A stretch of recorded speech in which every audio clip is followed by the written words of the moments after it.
भारत भूमि संतों और महापुरुषों की भूमि रही है। ऐसे ही एक महान संत थे, संत रविदास जी। उनका जन्म एक दलित परिवार में हुआ था। समाज में उस समय छुआछूत बहुत थी, लेकिन संत रविदास जी ने इन सब बातों को पीछे छोड़ दिया। संत रविदास जी बचपन से ही बहुत मेधावी थे। उन्हें पढ़ने लिखने का बहुत शौक था, लेकिन उन्हें समाज में उचित सम्मान नहीं मिलता था। लोग उन्हें नीचा दिखाते थे। फिर भी संत रविदास जी ने हिम्मत नहीं हारी। उन्होंने ईश्वर की भक्ति में अपना जीवन समर्पित कर दिया। वे हमेशा सत्य और प्रेम का मार्ग दिखाते थे। वे कहते थे कि ईश्वर सब में वास करते हैं। संत रविदास जी की वाणी बहुत ही सरल और मर्मस्पर्शी होती थी।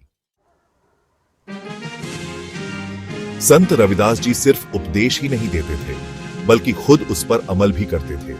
उनका जीवन दया और सेवा का एक जीता जागता उदाहरण था। वे हमेशा गरीबों और जरूरतमंदों की मदद के लिए तत्पर रहते थे। एक बार की बात है, एक गरीब महिला अपने बीमार बच्चे को लेकर संत रविदास जी के पास आई।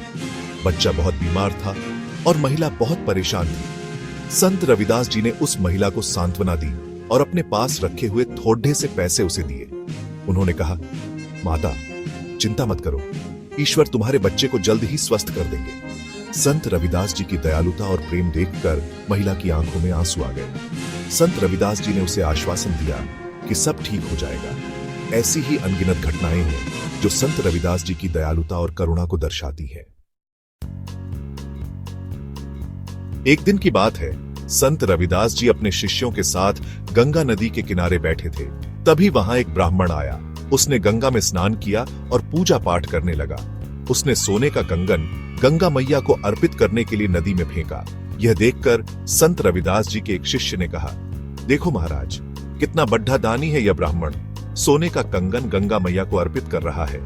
संत रविदास जी मुस्कुराए और बोले, बेटा, सच्ची भक्ति दिखावे से नहीं, मन की पवित्रता से होती है। इतने में एक गरीब महिला अपने बच्चे के साथ वहां से गुजरी। बच्चा रो रहा था।